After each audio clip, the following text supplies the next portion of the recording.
Sacred Symbols, a PlayStation podcast, is brought to you by, well, you.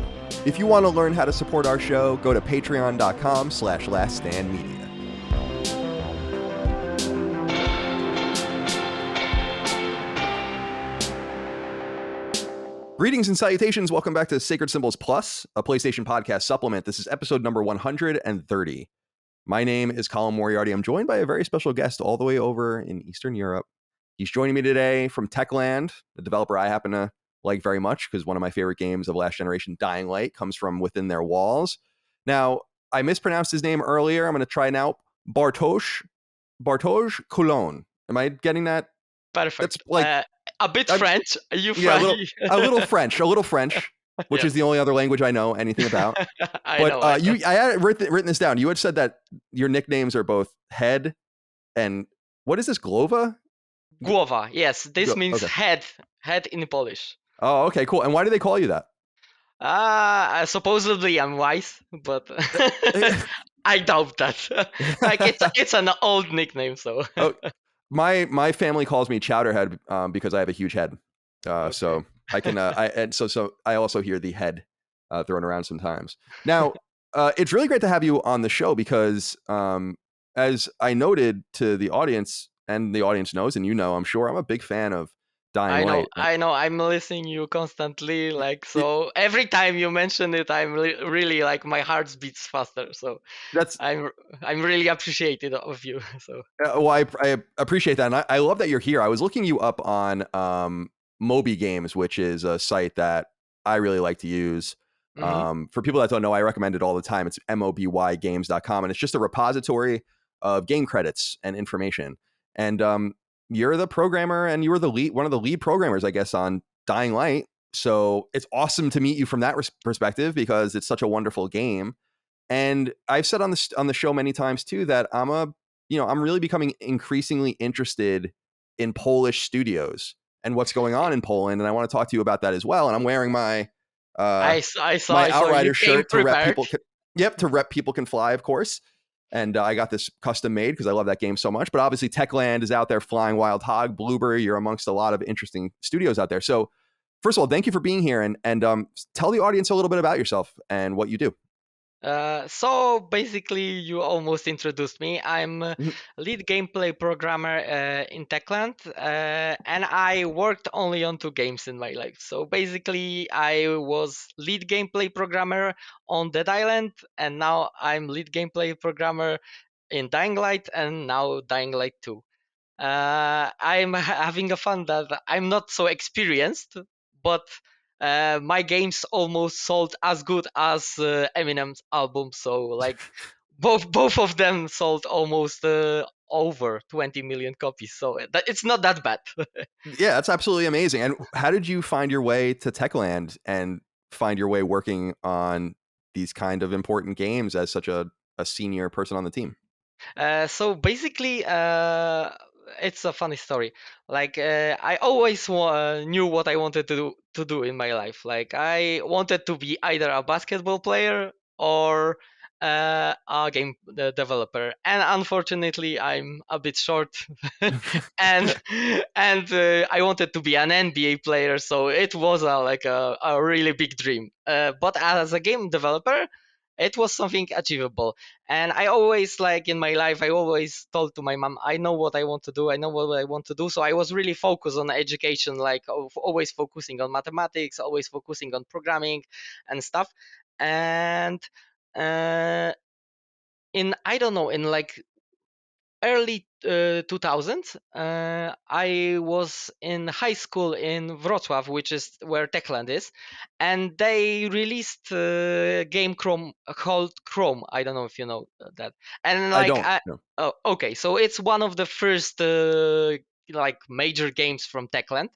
That's why our engine even was called back then Chrome engine. So but going back to the topic, when they released the game, I just told to my mother, okay, I have my workplace, and that was it basically. So Right. when I finished college, I just went to Techland, and they did not hire me, so I wrote them again. They did not hire me, so I went back and told that I won't leave this place until I will speak to the man in charge, which they make fun of me, but they noticed me. And they did not hire me. I went to a free month trial that they were teaching me stuff. So basically, I was working for free. Right. Uh, and after working for 1 month for free, they did not hire me. And I was really, really pissed at them back then. But after 3 months, they called me and they said, like, we're really sorry, we didn't have even like a physical space for you to sit, but we would like to have an interview for you. And funny story, I went to the interview, and the second thing that I mentioned to my future chief was fuck. Uh, and when he heard that, he said like, "Oh, he fits there." So actually, Yeah, but you're like a I reverend culture. It's cool. yeah, but the problem was that like the fuck was like I had a alarm set to a meeting and I turned off the cell phone, but the alarm called, so I said I'm sorry and I turned it off. And then my chief entered, my future chief entered, and he said like, "Hey, my name is Tomek," and I say, "My name is Bartosz," and then the phone rang and I was like really stressed and pissed, and I said, "Ah, fuck." So they were like, it was the shortest interview that they ever had. It was like 15 minutes. They couldn't stop laughing, and like it was it. That's And they awesome. hired. I love like stories like that.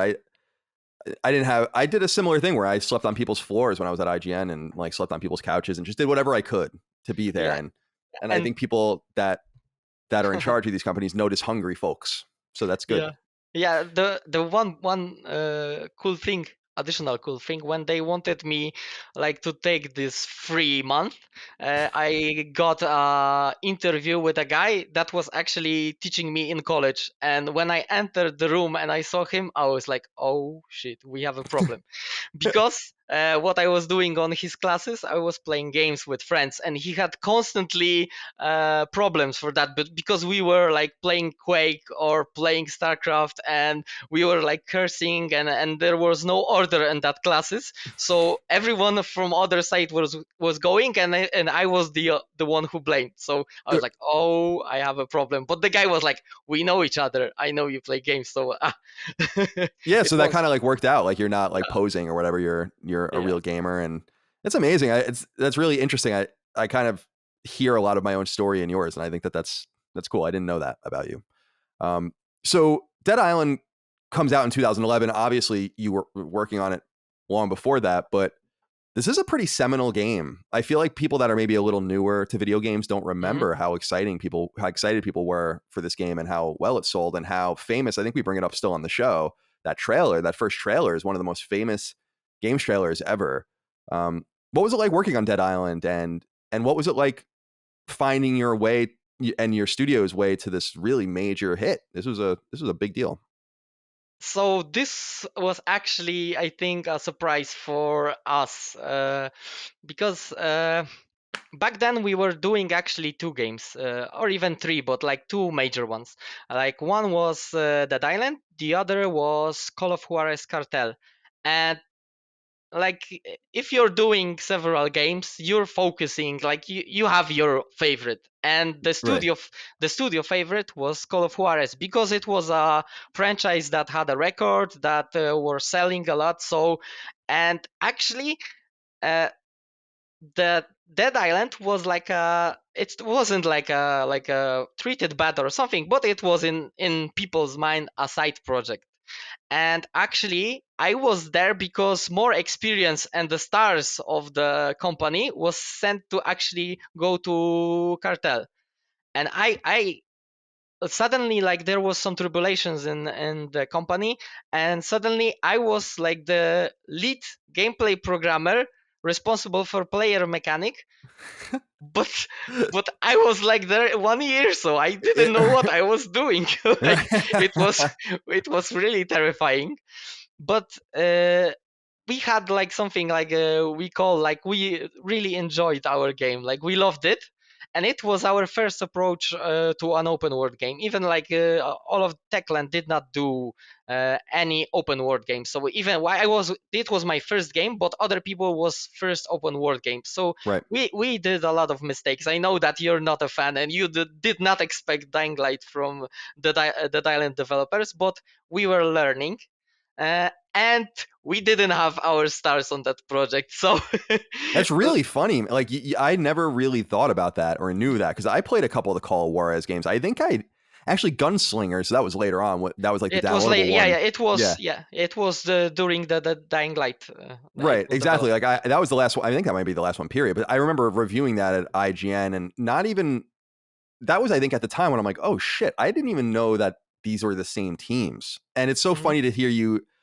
I mean, it explains my question earlier. How did you find your way to the top of this team? It was because Dead Island was not the primary project. So it's funny how that turned out. So when the game came out and everything got turned on its head, I mean, how did that feel? I mean, it was your game that ended up helping bring Techland to the next level.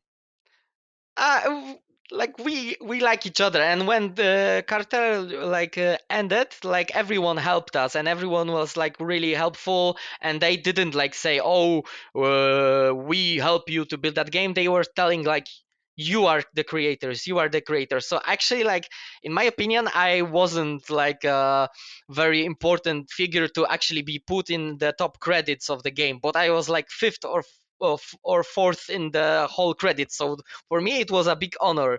Yeah, that's But incredible. yeah, but the people like were really helpful, were trying to help us, and they saw that there is a potential, that we have something. Because like, I know that you don't like the Thailand, but it has like a really addictive game loop. Like the looting, the mechanic, the pushing you forward, the development of the character. Like, I really do believe that it's a really great foundation for a very good game, which you call it very good game, I call it good game, Dying Light. Yeah.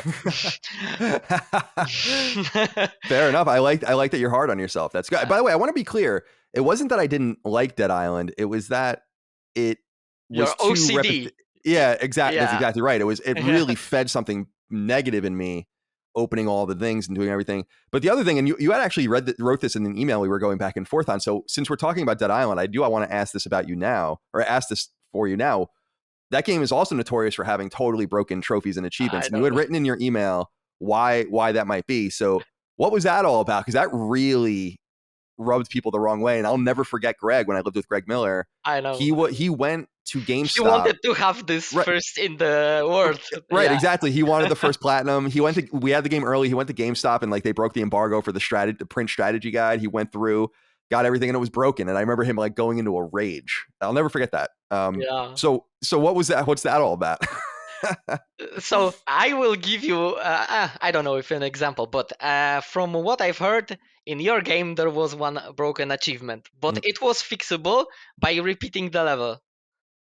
From what you explained, if I understand correctly. I don't But remember like what it was. It was something that I don't think he knew how to replicate or whatever. It's also because we had it before it came out, so we didn't even have anyone to get help from, like, or wait or be patient. So he might be able to go back and get it now, if he wants to. But no.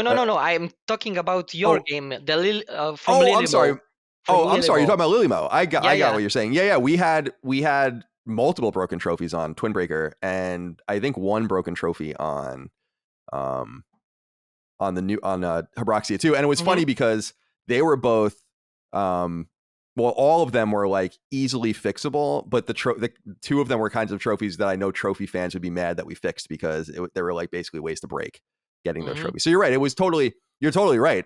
And we never, by the way, to wit, some people are curious about what trophy was broken. We basically programmed the New Game Plus trophy to only read beating the last stage on New Game Plus, so you could just skip everything and get the trophy. And so that's what happened. Yeah. So you're right.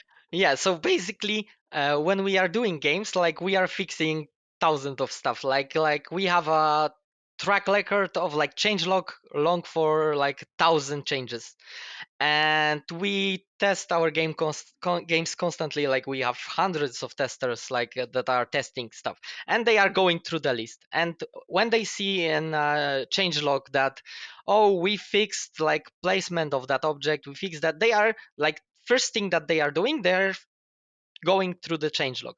And when you're preparing a patch, you're working your ass to the final minutes, like to the final seconds. You're trying to fix everything. So not everything can actually be tested. Like even when we are like, okay, we are locked, like everything for the patch is ready, but we still have like 1 week of testing. And if something like breaks, then we fix it.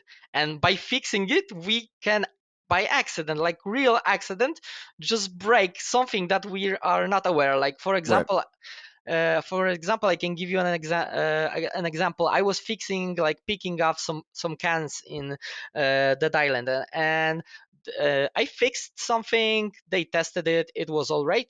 But like two weeks later, someone told me that player is starting to fly, like swim in air, and he's like, and I was like, what the hell is going on? And like when I was fixing the bugs of picking up cans, I like blocked some mechanics. Like you, when you're picking up cans, you cannot do this and this and this. And there was a like a schedule line of things that player can do. And in other parts of the city, player, when he was picking up can, he couldn't do this, and the first thing that came to his schedule was swimming. So he started to swim. So so that things happens. Like, and trust me, we don't want to like release broken achievement or even broken games, but Oh, sometimes it happens. Like of course. yeah, I can give you an example. When we Please. finished that island, I had $500 that I was aware. Myself, my personal self, I had $500 that I was aware, but either I couldn't fix them in time, or they were so like irrelevant or hard to replicate that we just said, okay, we will try to fix it when we have a perfect solution for that. So life, Yeah, no, unfortunately. I totally understand. It's really interesting because we bring up that story about sometimes about New Vegas and how there was something really weird broken in it with a cowboy hat. And if you had the cowboy hat equipped and then went into the New Vegas Strip, like things wouldn't load, and it was just like this catastrophic bug that they didn't understand. And yeah, so I understand. And the bigger the game, the broader the game. Of course, I mean we can iron out bugs in an arcade 2D arcade game like we make pretty easily. And even with the patches, we literally wrote and sent those patches to the server in like an hour. So Yes, we yes. had So we had you, a pretty easy compared to the way you guys fixing with QA and all of that. So I want to ask you, you know how I feel about Dying Light, and you said I think it's a very good game. You consider it a good game, I think is what you said. I actually think it's a fantastic game. I think Dying Light is a phenomenal game. I really do. And I'm not just saying thank that you, because you're thank you. here, you listen to the show, you know that I Yes, gush I about know, it. I know, I know.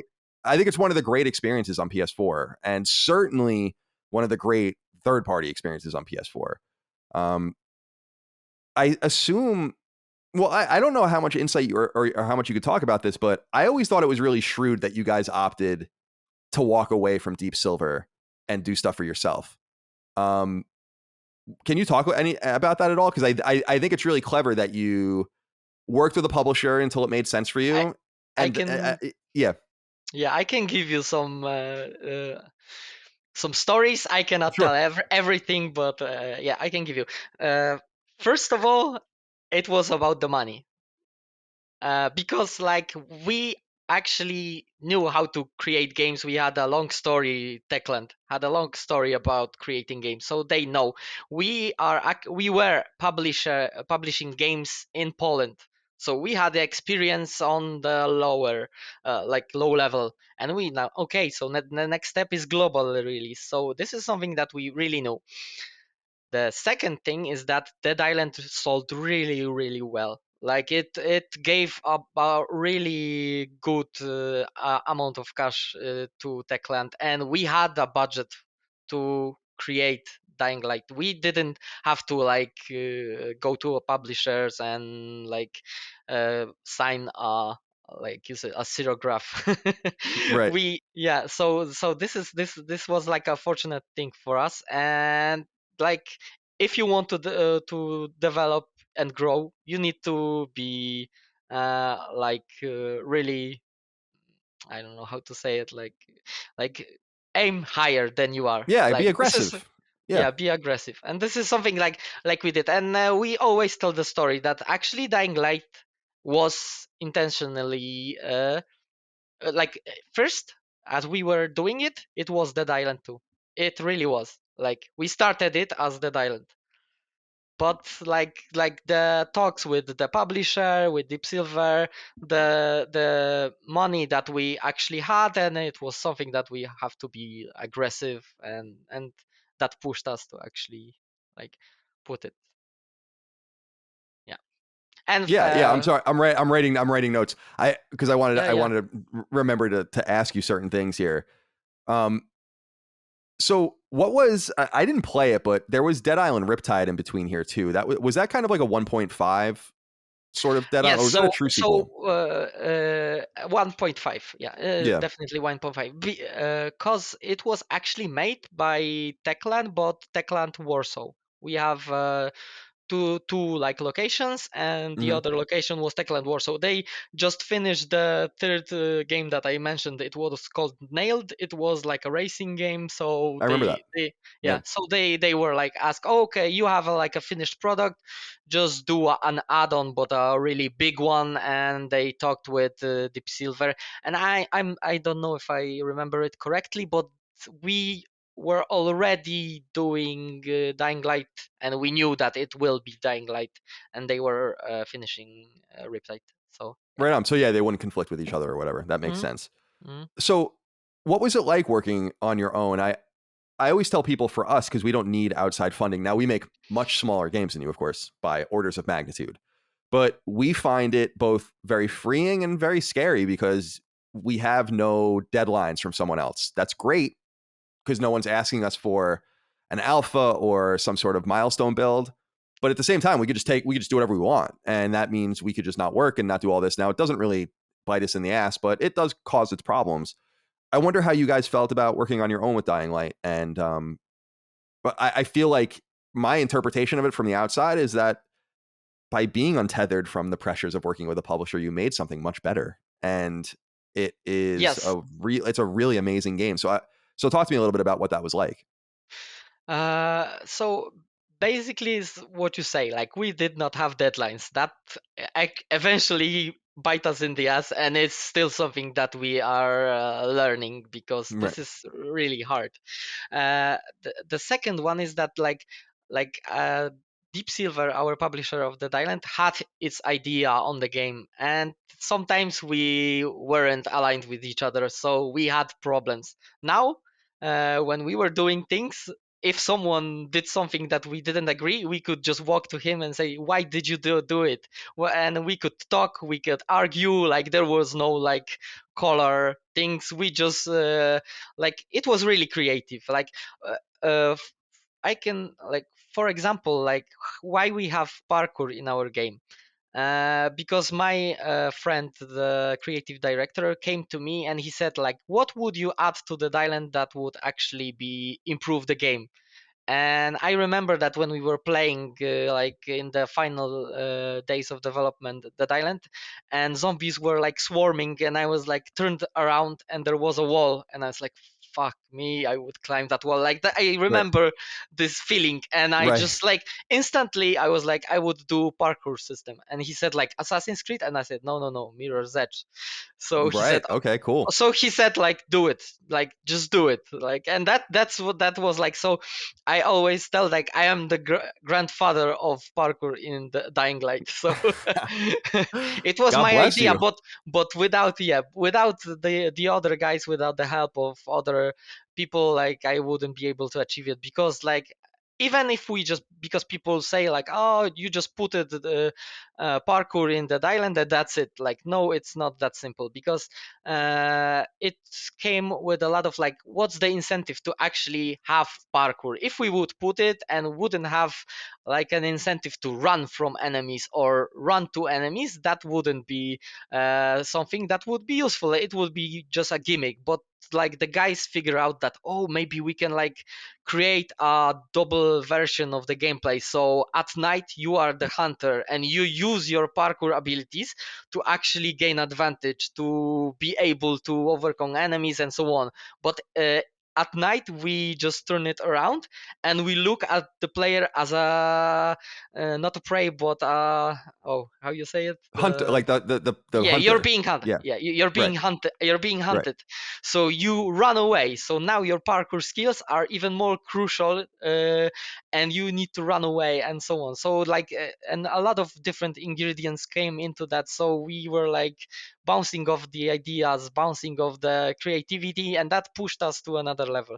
And me as a developer, I always like think of how to do something new and impressive. I think about like combining genres. Like this is something for me as a game developer that is really important. Like I do believe the best games are the ones that create something new or give you something that you never thought that would work. Like for example, a logical game from first person perspective. If we wouldn't have Portal, then we wouldn't have thought that something like this can be achieved. Or like I really love Braid, and like having a platformer but with a logical puzzles. Like this is something that was really not done back then. So this is something that I think combining genres is the way to go to actually create new cool stuff, because thinking about like creating new genres is something like it's really really hard now, right now, because people has almost invented everything. Yeah, it's well, that's what's so interesting, because you said, Mirror's Edge is a touchstone. That it's almost like taking things off the shelf now and seeing how you can combine them. Yeah. And I have a very, Dying Light really stuck with me. There are moments in that game, and I play many games like you do, where you forget about them and you get back to them. Like there are games I play where I literally beat this game and I go back to it 10 years Yeah. later. I'm like, I have no idea. It's like playing it again for the first time. And I remember this, I guess it's early in the game, really when the systems are brought to bear. It's nighttime. I think you're going to like some sort of power station, and there are all of these zombies in between all the electrical piles, and you're jumping from one to the next trying to get something and then get back to your settlement. I mean, I remember that, and just running and just being so scared, like not wanting to look back as things are chasing you, and you see the things on the HUD popping up and all of this. Wonderful. It just really is a wonderful game. I'm so glad I get to tell someone from Techland that, because there's so much trash released, and it's just the abject opposite of that. And it sold extraordinarily well. So you guys found something that hit really well. What did you think about its success, which was even greater than Dead Island? And it's one of those games that sold consistently well, which I think is awesome for you guys too. So you can Oh, continue to get that revenue. You guys have supported it with a lot of DLC, which is awesome too. So talk to me a little bit about the success of that game and how that felt. that really felt great, because like we like after the island we expected that okay, like maybe the island was a lucky stroke. Like now this is something that didn't have that trailer, that didn't have like we were first like handling the marketing, we were first doing the game from ourselves, so it was a lot of first. So we got a lot of anxiety before the release. And but like if you're putting a heart into something, that it will come back. Like that's my motto. So we just wanted to do a game that we would eventually like to play, and I think people just saw that and saw the potential.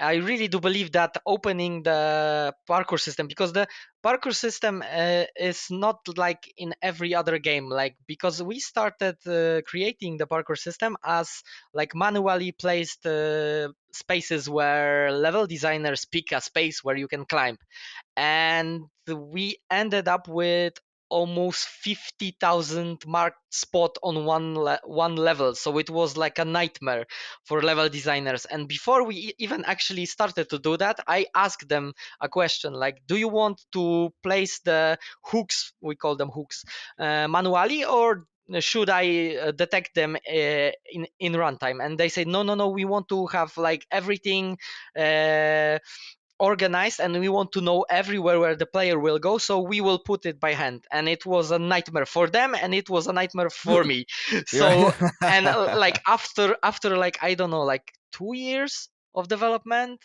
I said like, okay, I will try and do a prototype just to check how this would work if it would be automatic.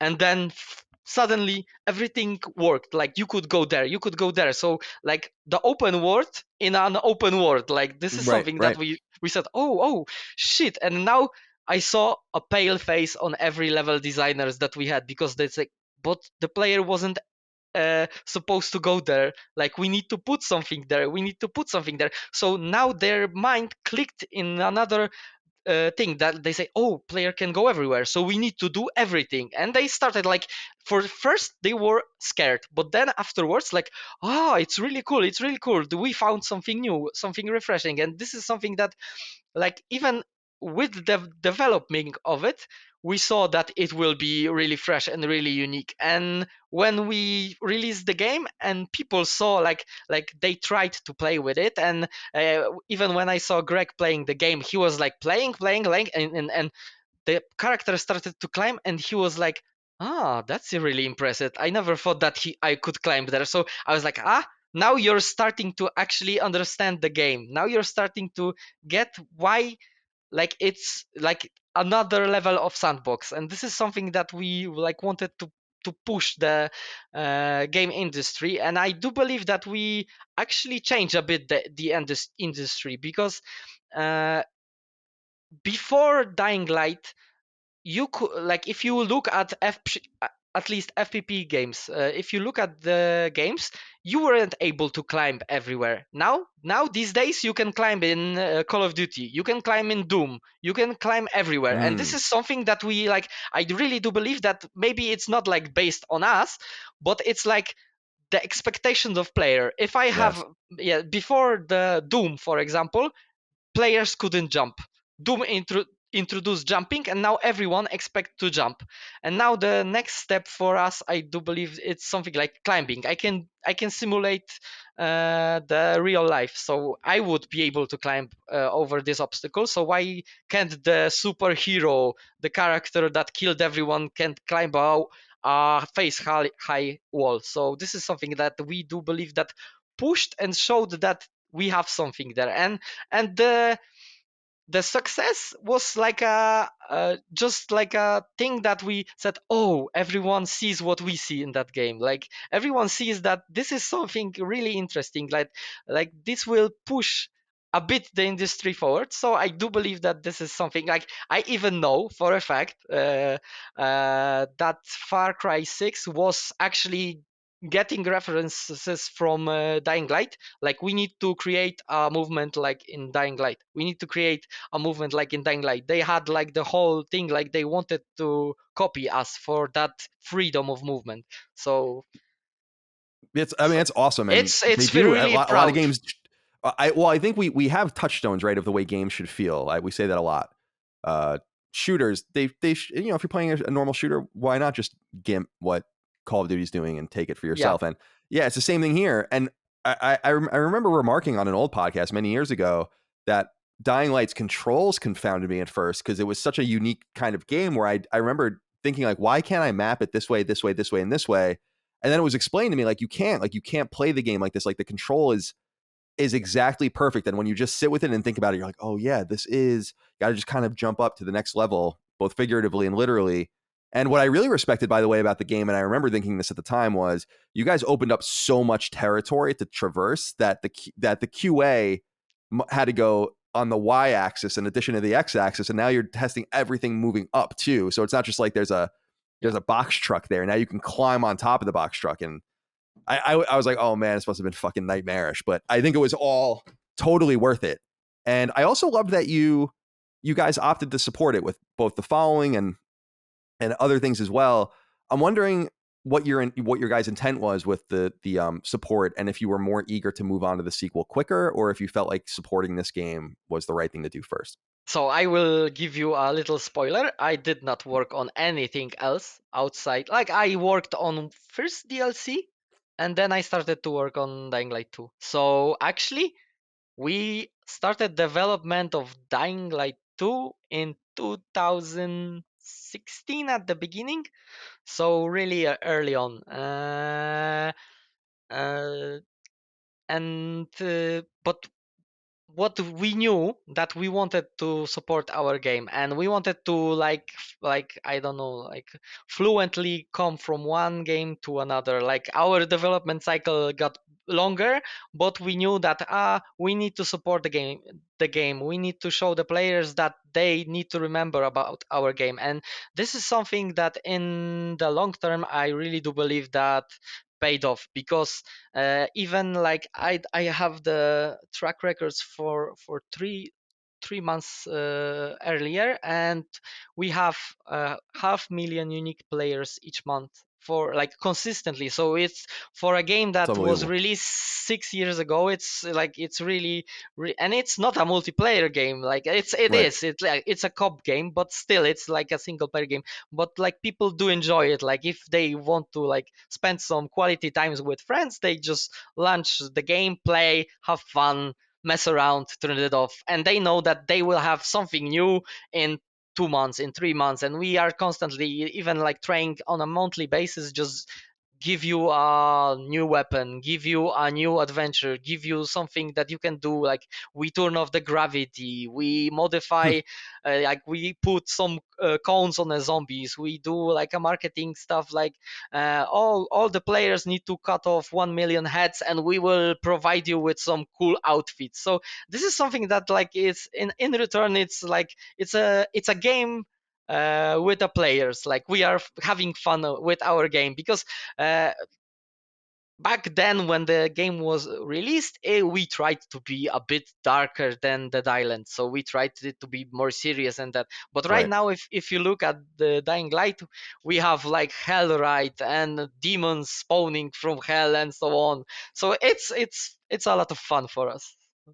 Yeah, and obviously for the players too, and that's obviously available on PS4. People can go check that out as well. But Dying Light 2, you had brought up, and we know that this was been in some sort of development since 2016. One of my most anticipated games, for Mine sure, too. has been though for some time now. So what's going on with Dying Light 2? How is it coming? And I think a lot of people are curious, like what's taken so long, especially because it was showed and dated several times. Obviously, I think COVID had obviously a massive Mhm. thing to do with this. But what's going on with the development of the sequel? So we are getting closer and closer. Like we are really right now we are working on gold, and I know that you're making fun that gold, it doesn't mean gold at all, but Right. Not anymore. yes, not anymore. But I can even explain why gold is not gold anymore, if you want. Sure, please. So right now, if you want to release a game, you need to like think about providing supply and the supply of physical copies to the outlets. So you need to have like 2 months of time to actually be able to do it. And in that 2 months, we are the developers not working. No, we are working on a Of patch. course, patching it. So Right. yeah, so everything is like, okay, we need to hit the date. Like the game needs to be functional as much as possible. But then in that 2 months, we actually need to like make it perfect. Like because we know that we have those additional 2 months like that are free. So basically, and like that's why the games are done that way that they are done. Like we just focus right now on making the game work and not break each time you play it. But in the end, we know that we have 2 months, and it's 2 months, it's a lot for like a 400 manpower studio. We can change a lot. What what's the pressure like of working on Dying Light 2, knowing people are kind of anticipating it? February 4th comes out, Hmm. 2022. Really excited about it. PS4, PS5, elsewhere. But do you feel a pressure to kind of deliver this game? Because I've stayed away from all of the promotional stuff except for the introductory whatever. I don't need to see Hmm. anything.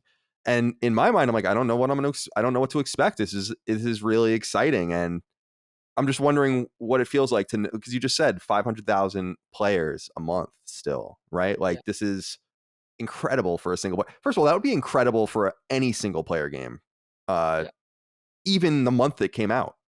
So yeah. yeah. So it's one of those games. Like I hear from friends, like Spec Ops: The Line, not quite is like this, but is similar, where it has this Oh, it's persistent very like player. it's very Yeah, like like it. it has this similar player base. It never goes away. Um, Mhm. so what is it like working on this game and delivering and I guess what kind of challenges have you faced? To be honest, like the pressure, I don't think about it because like it would like I think it would paralyze me. So I don't think I'm Fair just enough. like in my I'm focused. I want to deliver as best experience I can give, and that's it. In the like the more I think about it, the less work I will do. So just need to focus on delivering it. And going back to your previous question, because you mentioned why we are taking so long and Sure. why the development is so long. Uh, it's not a sequel like you would imagine a sequel, because we really wanted to push something forward. Like we wanted to be able to get an like this big step as Dead Island was compared to Dying Light. So like the ideas came like, okay, so we wanted to have a sandbox. So what is the next level of sandbox? And like what would be that would be happy if you would be able to influence the narrative. So okay, so yeah, we will put choices and consequences to our game. Yay, super cool stuff. Then other people, yeah, but if you would be able to change the city? And like, what change it? No, you can like pick a side and give the city to this faction or this faction. Yes, super nice idea. And we Right. started to give these ideas, and every idea was super, but every idea gave like half a year, six, Right, yeah, and so on and right. so on and so on. And we designed it around the main pillars of the game, like combat, parkour, day night, and we've added fourth pillar that it's called choices and consequences, and we tried to like introduce that in our game. And the other thing that you mentioned is the COVID that turned out, and we had a fun stuff. And I'm actually constantly working from home. Like I can actually go to studio, but I got used to it. I'm outside Right. of the city, so it's comfortable for me. But like last week I saw my friend, and he said, oh, we were on a beer and we were talking, and he said like, you know that this is the first time in 1.5 years that we see each other. And I said like, no, we Yeah. speak on daily basis. And I, oh my god, really, that was like, for me it was like mind blowing. Like, oh my god, I really like this guy, he's a big friend of mine, and I saw him almost 1.5 year ago. So it's a bit yeah. Yeah, it's kind So of a bummer. I mean, in some way, it's it's kind of ironic in some sense that some of these games, like not as ironic as say Rainbow Six Quarantine, but ironic about like the disease and zombification of a society, and as the game is being made in this yeah, COVID atmosphere, feels very meta. Um, yeah. I wanted to ask, and I don't want to put you in an awkward position, but has there been? How do you feel about? And I'm not asking you to get into specifics about this, but have you guys felt bummed out by the negative attention the game has gotten because of the Chris Avallone stuff? And again, I don't want to cast any aspersions at him because he's not guilty of anything until someone proves it, but Hmm. there have been accusations made against him. I'm wondering, and that seems to have brought a lot of negative attention to the game in my experience, just reading around about it. Um, how do you guys deal with that? First of all, I will tell that this is not an official statement of Techland. Sure. Like, I'm just a private person here. I'm not like giving. Of course. Like, I talked with Chris, and he's a really great friend. And like, actually, it wasn't like we were afraid of like having bad publicity and so on, because like we see Chris as a person, not as like a number, and we know, okay, maybe it will have a negative impact on the game itself, but there is a guy there that has a problem, and his whole career just collapsed. And like I really felt like really sad and depressed, and I like you said, like everyone are innocent until proven guilty, but he was like Yes. instantly removed from all games instantly, and it was really bad for us. Like we didn't want to like lose him, but he said like I don't want to like it was his choice. I don't want to give bad publicity to the company, and I just wanted to like say goodbye, and that was really sad day for me. Like I really do believe that I know him by person. I don't know his past and what he did, but like I don't think that he would be capable of doing that stuff. Yeah, and it's just worth noting for people that want to look into it. He is one of the rare people that, to his credit or to his detriment, I don't know how it's going to work yet, but he's one of the few people that is pushing back and countersuing the people that some of the Yes, people yes. that have accused him of these things. So I think we Yeah, but he will. was Yeah, silent like for 1 year or even more. yeah, Like he was preparing. Like I hope right, everything exactly. And works it's out. I'm sure. Again, we don't know what he did or what he didn't. I don't want to put you in an awkward position, but I would be loath not to ask about that because that's so Mm. closely tethered with this. But Yeah, I'm sorry, but were you going to say something? Yeah. yeah, in the long run, I don't think that people are like connecting. Like I know that they are thinking Chris worked on it, but it was like a longer period, and I really doubt that it has any negative effect. Like I Yeah, I hope hope not. at least, Except for yeah, the yeah. predictable people that get mad about everything. I don't think that you can But hold. There's more than 400 of you at Techland, right? So it's hard to hold. You can't hold everyone responsible for the sins of someone else. Like, not fair, in my opinion. But um, I yeah, wanted and to ask you about. we Oh, I'm know sorry. Go ahead. bad people that did amazing things, and Sure, like exactly, and also there are a lot of bad people that people don't know anything about yet, as well. exactly. Uh, So Dying Light 2, February 4th, really excited about that. Now, developers get mad at me when I ask this following question, but I have to ask it of you, um, especially because we have such a fun rapport here. What do you want to do next? I mean, you've been dealing with this game. By the time it'll be over 5 or 6 years, now you got to get away from vacation. I notice you're married, so I'm sure you have to, spend some quality time with your wife and do all these kinds of things. But is there something in you that you want to make next? Yes. But first of all, like when when we started to do Dying Light 2, I said never again zombie game. Like I'm not a fan of zombies. So and my curse is that I am making zombie games for now right now for over 12 years, so this Right. is really really exhausting thing. And like when we finished Dying Light, I said I am not doing Dying Light 2.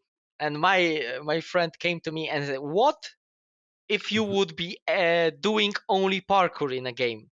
You won't be seeing any zombies. You won't be hearing anything. You will be just responsible for parkour because uh, even like it's really overwhelming if you are responsible for player mechanics in a that big game and you are creating combat, you're creating parkour, you're creating looting system, you're creating skills, you're like for even if I had like a lot of help from other friends, like this is something like it's really puts a pressure on you because the whole company is looking at you and oh, we need to provide this, we need to do this. So it was really hard for me, and then they said okay, in the next game you will focus only on parkour. So I imagine like okay, so the parkour will be the best parkour in whole games ever made. So I really focused on that, but unfortunately there was some tribulations in the company. There were some people that resigned. There were some people that actually were so exhausted by the topic that they just wanted to have some fresh start and so on. And in the end, like uh, the last 2 years, I think I am also responsible back for combat, and I just want Oh, to. so they got you back. They Yes, pulled you back in. Can you be unfortunately, yes. specific about what you might want to do after this? Uh, I I don't want to jinx it, Okay, that's fair. That's fair. but Yep. I really do enjoy the movement, and as you mentioned in one of your podcasts, you said that we know how to do a platformer in FPPs, and I do believe that this is something that we can be really extended and developed. We are a company that actually is now really focused on open world games, so it's something that we would have to like combine, but Hmm. I do believe that there is, like, I have some ideas. I am pitching them constantly to our boss. So maybe let's pray. We have That some really cool IPs. So if you would look on the IPs, maybe you can figure out what I do believe it's a next step. And awesome. also our like sister company in Warsaw is doing really cool game, like really awesome game. So I can maybe I will help with some things in there, but I really cannot wait for you to actually see what's the game about. I'm excited too, and you're right. Like, because I really, from a design perspective, I don't think people realize how hard it is to make a parkour game or a movement based game in first person. It's difficult. It's Yep. Think about how awkward it is to jump in a first person shooter when you're trying, not jump in general, but jump from one platform to the next or something. And then Yeah, the there's something distance. Yeah. we're programmed as players to be aware of the body as it's jumping, like detached from it in some sort of way, third person, obviously. And so, yeah, you guys have like a magic formula, because not that kind of stuff doesn't always appeal to me. You had brought up Mirror's Edge, which I know you really like. I'm not a big Mirror's Edge fan at all. So whatever you guys had done, yeah, I want to see more of that. And I'm excited. But first, we'll get to Dying Light 2. But one of the things I wanted to ask you about, because you had mentioned in your email about Poland, and I bring up Poland as I brought up at the beginning of the show all the time. I'm fascinated by the country in many different ways. I want to get out there at some point, but there is a real development scene there, and it's becoming extraordinarily big. Like, when I think about, I was telling people this, if you think about like the 25 biggest game developers that are unassociated to publishers, I would say 3 of them are in Poland, right? With CD Projekt, with Techland, and with People Can People Fly. can. So it's what's going on over there? Why do you think you're able to, the astronauts are there, others, why are you able to mature this amazing talent? What is in the water in Poland that seems to have given you guys this really nice entryway into the industry and making very high quality games?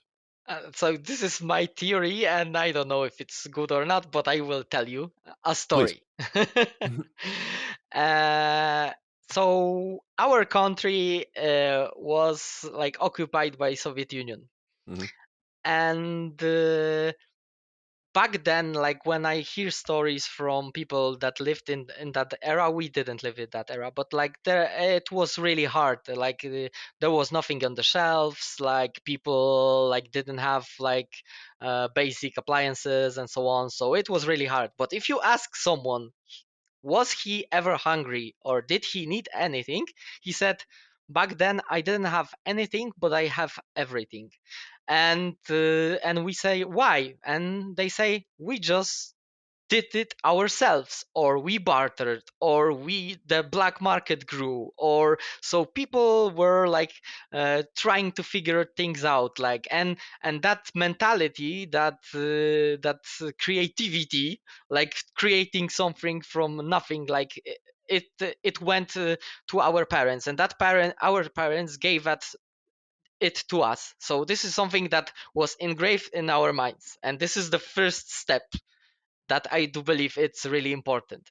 Uh, the Hmm. second That's step, interesting. the second step is actually when they open up the borders and we saw TV, MTV or Cartoon Network, and we saw toys that you have in your, like when I saw the first GI Joe, I was like, oh my god, it's really amazing. I dreamed about it. I didn't have it in the shelves because we were either poor country and we needed to have food on our shelves first, not Sure. toys. But I was a child, I didn't know better. But I had a computer because in Soviet Union the mathematics was very important, so computers were for mathematics, and we did what we could on our computers. We played games. We didn't have consoles, but we had computers, and computers back then comparing to consoles was really poor. So I read the computer games magazines. I saw amazing games that you have, like Super Mario, Final Fantasy, like everything, and I imagined that games, but on my computer Commodore, which was really crappy, but Right. my imagination worked. And that mentality of creating stuff from my parents, like, oh, you can handle it. So I imagined I would do on my computer that game like this and this. And I even practiced, not intentionally, but practiced my imagination by like, okay, Mario can jump.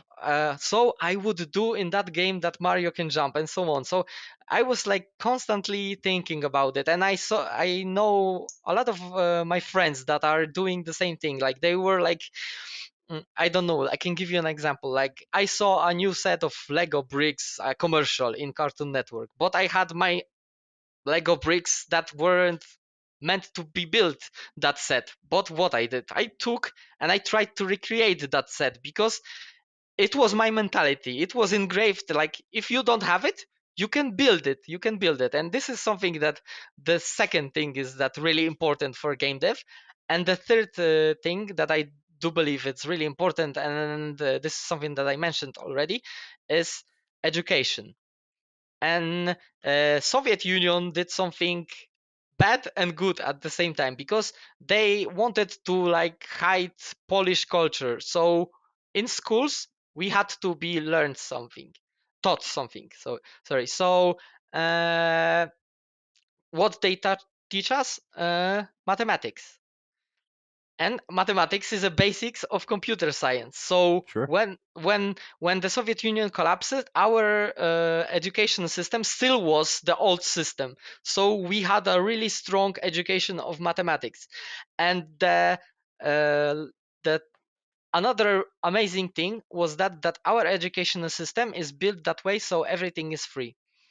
So if you're going to college, you just have to be able to feed yourself and live somewhere, and you can go to every college that you want. You just have to have good grades, and that's it. You don't have to pay for anything. Like you will have the books, you can rent them, you can use the computers in the school. So everything is like really flexible in that manner. And adding those three elements, I do believe that gave something really like the foundation for us. That okay, our mindset is that we are seeing let's say we are seeing Super Mario Galaxy. We can do it. Like why can't we do it, but with Sure. another twist, with another twist. And we were thinking like, oh, I would add let's say minigun to Super Mario Galaxy. Why not? I'm just making things up as I go.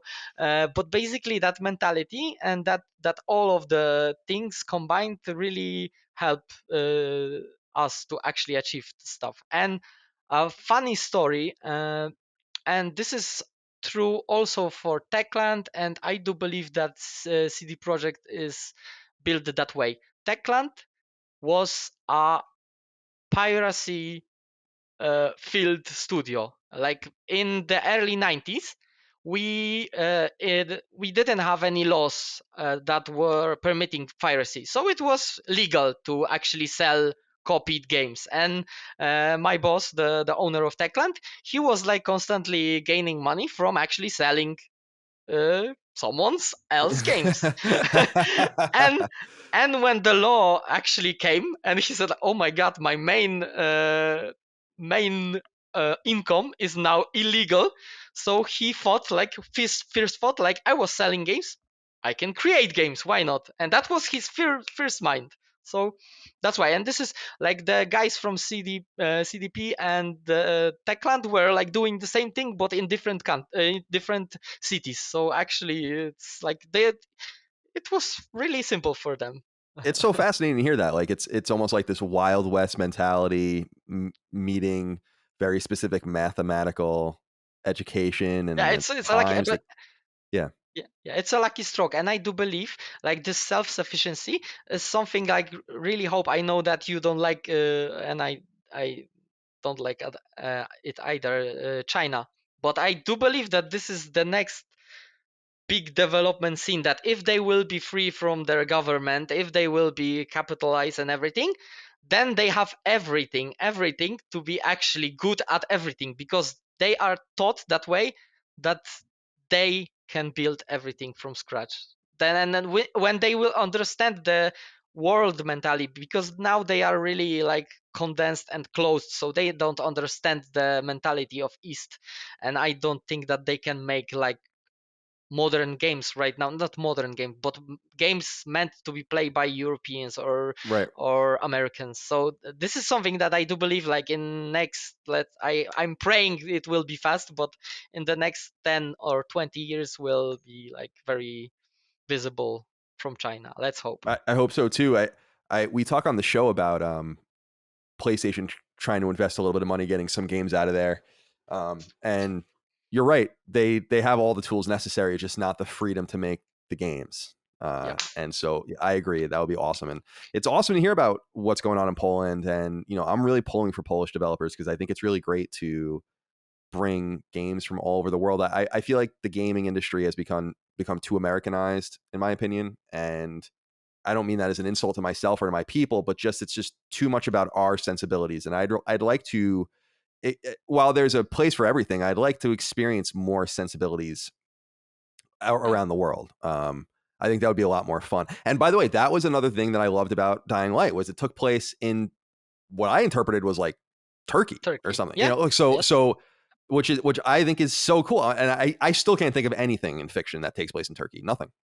Except for Dying Light. I'm sure many things do, but as far as the things that I'm exposed to, so, Head, it's been really nice to talk to you. Like I really enjoyed getting to hear your stories, and I'm really hoping that Dying Light 2 is great. And I suspect it will be. I suspect it will be. Do you want people to be able to find you online? Are you on Twitter or anything like that? No, I'm not. No. Like that. This is something that you were searching me for. Like it's a hard topic. Like I'm cut off of every social media. Good for you. I respect my privacy. No, I totally appreciate that. I often say I feel like if I didn't need to be on there to hawk my wares, as it were, that I probably have disappeared a long time too. So I don't blame you, but people can find your work in Dying Light and the upcoming Dying Light 2. Really excited about that. Thank you again for joining me. And please give our very best, if you will, to your studio, because we're big fans. I will. All right. Thank and you. And we thank you all are out there. big fans of you. Oh, thank you. That means a lot. Thank you all out there for your love, kindness, and support of Last Stand Media and Sacred Symbols, all the things we do here. We appreciate you. Couldn't do it without you. We'll see you next time. Until then, goodbye. Sacred Symbols, a PlayStation podcast, is a product and trademark of Last Stand Media and Colin's Last Stand LLC, and is proudly recorded in the USA. The show was conceived by, is written by, and is directed by me, Colin Moriarty. My co-hosts are Chris Raygun Maldonado and Dustin Furman. The show is produced by executive producer Dustin Furman. It's edited by associate producer Ben Smith. All of Last Stand's theme music is by my best friend, Ramon Narvaez. As you know, all of Last Stand shows, including Sacred Symbols, are fan-funded on Patreon at patreon.com/laststandmedia. The following names are at the producer level on Patreon, our highest tier, and we're grateful for your thoughtful and kind contributions to our independent endeavor. Thank you.